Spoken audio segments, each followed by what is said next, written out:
আসসালামু আলাইকুম। মানবজমিন খবরে স্বাগত জানাচ্ছি আমি লুৎফর রহমান। সারা দেশের উপর দিয়ে বয়ে যাচ্ছে তীব্র তাপপ্রবাহ। এই তাপপ্রবাহ আরও 3 দিন অব্যাহত থাকতে পারে বলে জানিয়েছে আবহাওয়া অধিদপ্তর। আবহাওয়া অধিদপ্তরের এক সতর্ক বার্তায় দেশজুড়ে আগামী 72 ঘন্টার হিট অ্যালার্ট জারি করা হয়েছে। এ সময় জলীয় বাষ্পের আধিক্যের কারণে অস্বস্তি বাড়তে পারে বলেও উল্লেখ করা হয়েছে আবহাওয়া অধিদপ্তরের বার্তায়। ওদিকে টানা 3 দিন দেশের সর্বোচ্চ তাপমাত্রা রেকর্ড করা হয়েছে চুয়াডাঙ্গা জেলায়। শুক্রবার বিকেল 3টায় চুয়াডাঙ্গার তাপমাত্রা ছিল 41.3 ডিগ্রি সেলসিয়াস, যা দেশের সর্বোচ্চ তাপমাত্রা। এর পাশের জেলা মেহেরপুরের তাপমাত্রা 40 থেকে 41 ডিগ্রি সেলসিয়াসে ওঠানামা করছে। আওয়ামী লীগের সাধারণ সম্পাদক ওবায়দুল কাদের বলেছেন, আন্দোলন ও নির্বাচনে ব্যর্থ হয়ে মহাবিপদে আছে বিএনপি। তারা জঙ্গিবাদের ঠিকানা, দেশের অগ্রগতির পথে প্রধান অন্তরায়, তাদের রুখতে হবে। শুক্রবার রাজধানীর কৃষিবিদ ইনস্টিটিউট মিলনায়তনে কৃষক লীগের 52তম প্রতিষ্ঠাবার্ষিকী উপলক্ষে আয়োজিত আলোচনা সভায় তিনি একথা বলেন। ওবায়দুল কাদের বলেন, নিজেরা বিপদে পড়ে দেশকে বিপদে ফেলার অপচেষ্টা করছে বিএনপি। ওদিকে বিএনপি মহাসচিব মির্জা ফখরুল ইসলাম আলমগীর বলেছেন, দেশ এখন আওয়ামী লীগের মগের মুল্লুকে পরিণত হয়েছে।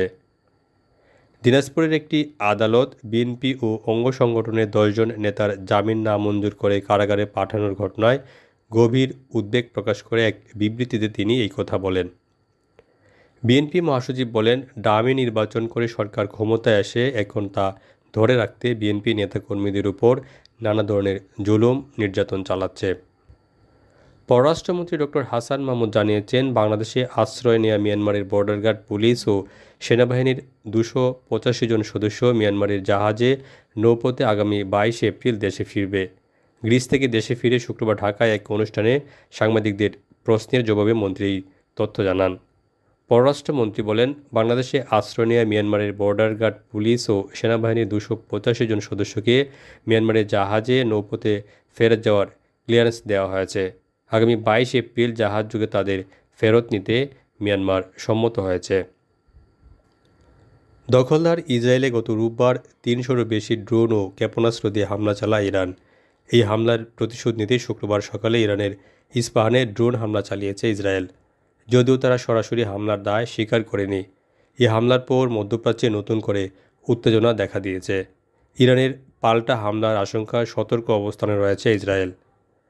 ড্রোন হামলার পর ইসরায়েলের উগ্রপন্থী জাতীয় নিরাপত্তা মন্ত্রী Itamar Ben Gvir micro blogging site এক্সে একটি পোস্ট করেছেন। এতে তিনি শুধুমাত্র দুর্বল শব্দটি ব্যবহার করেছেন। এর মাধ্যমে মূলত বুঝিয়েছেন ইরানের দুর্বল হামলা চালিয়েছে ইসরায়েল। বেন গিভিরের এমন পোস্টের পর এ নিয়ে ক্ষুব্ধ প্রতিক্রিয়া দেখিয়েছেন ইসরায়েলের রাজনীতিবিদরা। মানবজমিন খবর শেষ হলো।